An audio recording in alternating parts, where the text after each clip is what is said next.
Em fevereiro de 2025, um segurança do Palmeiras foi chamado de macaco por um vice-prefeito após uma partida de futebol em São José do Rio Preto. A perícia oficial analisou o vídeo. Os especialistas em fonética forense concluíram: o áudio não confirma a presença de palavras ofensivas, mas a polícia não aceitou esse resultado. Então fizeram o que ninguém esperava. Pegaram o mesmo vídeo, jogaram no Gemini e no Perplex, ferramentas de inteligência artificial disponíveis na internet, e produziram um relatório dizendo que a ofensa havia ocorrido. Com base nesse relatório de IA, o Ministério Público ofereceu denúncia.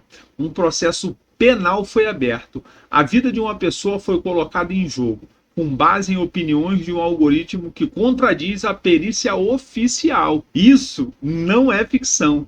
É um caso real, julgado pelo STF em abril de 2026. E esse é o segundo episódio da série A IA que você não vê, sobre a inteligência artificial que está entrando nos tribunais, nas delegacias e nas salas de julgamento sem pedir permissão. E se esse conteúdo faz sentido para você, já deixa o seu like agora. Eu sou Samuel Leal e esse é o Cérebro de Silício. A justiça sempre foi representada por uma mulher de olhos vendados segurando uma balança. A venda simboliza imparcialidade. Ela não vê quem você é, só pesa os fatos. Mas o que acontece quando você coloca uma inteligência artificial no lugar da balança? Ela também não vê quem você é, mas ela aprendeu com um século de decisões humanas e século de injustiças humanas a venda permanente.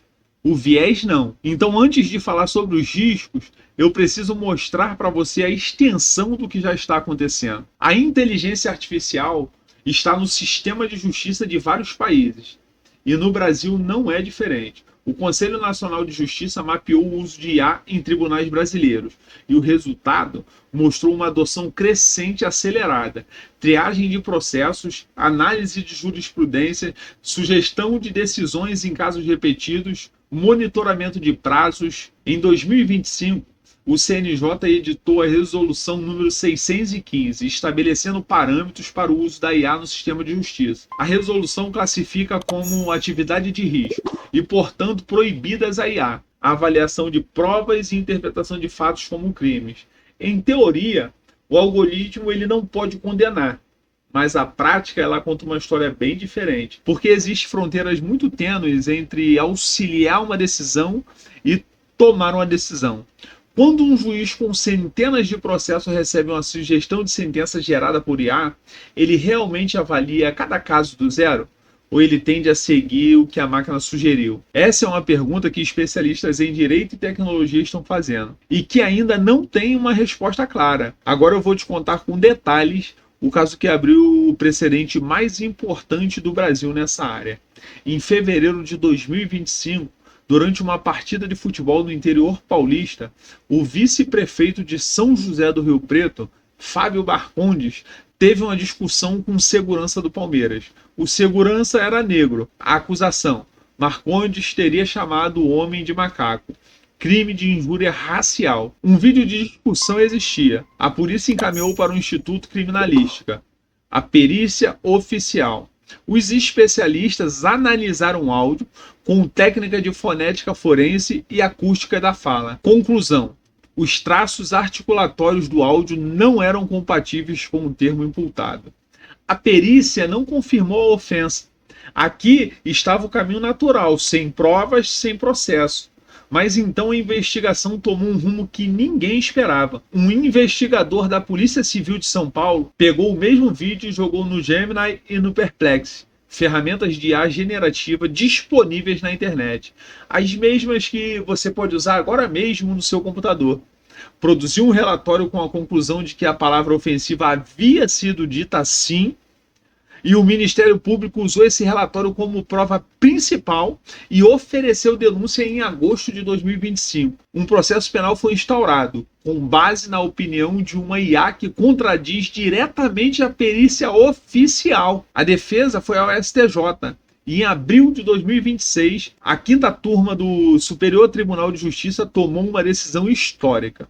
o STJ decidiu que um relatório produzido por inteligência artificial generativa, sem o crivo da racionalidade humana, não podia ser utilizado como prova em processo penal. O fundamento foi técnico e preciso. A IA generativa apresenta dois déficits estruturais: risco de alucinação, que é a produção de informação fabricada com aparência de fidedignidade, e inadequação técnica, já que os modelos de linguagem processam texto, não ondas sonoras, sendo inapto para análise fonética. Em outras palavras, a IA inventou uma conclusão e o sistema de justiça quase aceitou. Então eu quero saber o que você acha. Você confiaria em uma sentença sugerida por uma inteligência artificial? Comenta aqui embaixo. Esse debate ele precisa sair das faculdades de direito e chegar na conversa de todo mundo. Afinal, é a minha e a sua vida que está em jogo. Mas o Brasil não está sozinho. E o que acontece nos Estados Unidos é ainda mais perturbador. Nos Estados Unidos existe um software chamado Compass. Ele analisa dezenas de fatores de uma pessoa: histórico criminal, endereço, emprego, nível de educação, idade, relações familiares, e calcula uma pontuação de risco de reincidência, um número entre 1 e 10. Com base nessa pontuação, o tribunal ele decide se o réu espera julgamento em liberdade ou preso, se recebe pena mais leve ou mais severa. O problema veio à tona em 2016, quando uma organização pró-pública fez uma análise de mais de 7.000 casos e descobriu algo devastador. O Compass classifica réus negros como alto risco 2 vezes mais do que réus brancos, mesmo quando os crimes eram comparáveis e os réus brancos voltavam a cometer crime com maior frequência. O algoritmo ele estava sendo mais duro com negros do que com os brancos, sistematicamente, sem que nenhum juiz percebesse, porque a pontuação chegava como um número objetivo, científico e neutro. E o pior, o código do Compass ele é proprietário, segredo comercial. Nem os juízes que usavam a ferramenta sabiam como eles chegavam àquelas conclusões. Um estudo da Universidade de Cambridge alertou para o risco da automação da injustiça. Sistemas que aprendem a punir de forma desigual com base em padrões sociais, econômicos e raciais. Se o passado ele for injusto, a IA vai perpetuar essa injustiça. E o pior, sem sabermos como corrigi-la. E aqui chegamos no ponto mais profundo dessa discussão. Todo sistema de IA aprende com dados passados. Na justiça criminal, esses dados são décadas de decisões judiciais, registros policiais, taxas de encarceramento. E esse passado no Brasil e no mundo está marcado por uma desigualdade racial, social e econômica. Negros foram mais presos, pobres foram mais condenados. Pessoas sem advogados sofreram penas mais duras. Quando uma IA aprende com esses dados, ela não aprende a justiça, ela aprende os padrões que foi feito, com todas as injustiças embutidas. Se a IA aprende as decisões anteriores, marcadas por vieses e desigualdades, ela tende a reproduzir e até intensificar a lógica da culpabilização automática, dificultando rupturas e a valorização de casos excepcionais. O risco é que, sob o verniz da inovação tecnológica, o judiciário se torne ainda mais impermeável a críticas e à justiça concreta. E existe um agravante específico no Brasil. Nossa tradição jurídica privilegia a forma escrita e a burocracia.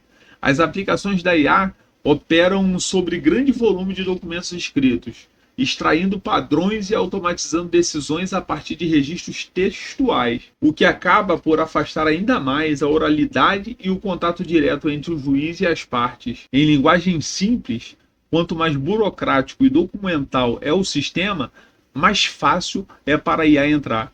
E quanto mais a IA entra, menos espaço para a escuta humana, para o contexto e para a exceção. Mas aqui está um ponto que transforma essa discussão.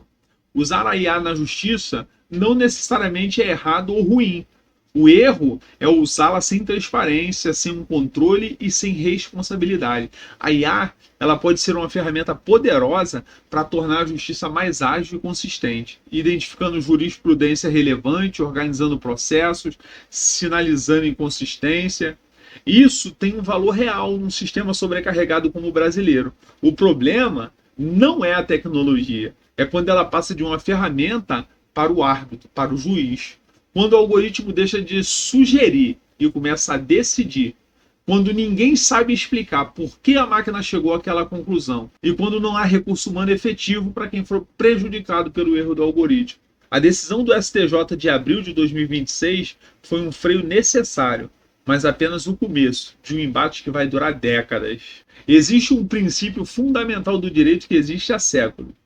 Ninguém pode ser condenado sem que saiba de que é acusado e sem ter a chance de se defender. Esse princípio nasceu após séculos de luta contra o árbitro, contra julgamentos secretos, contra condenações sem prova. Hoje, a maior ameaça a esse princípio não é um ditador, é um algoritmo, uma caixa preta que produz um número, uma pontuação, uma conclusão e que não consegue explicar o caminho que percorreu.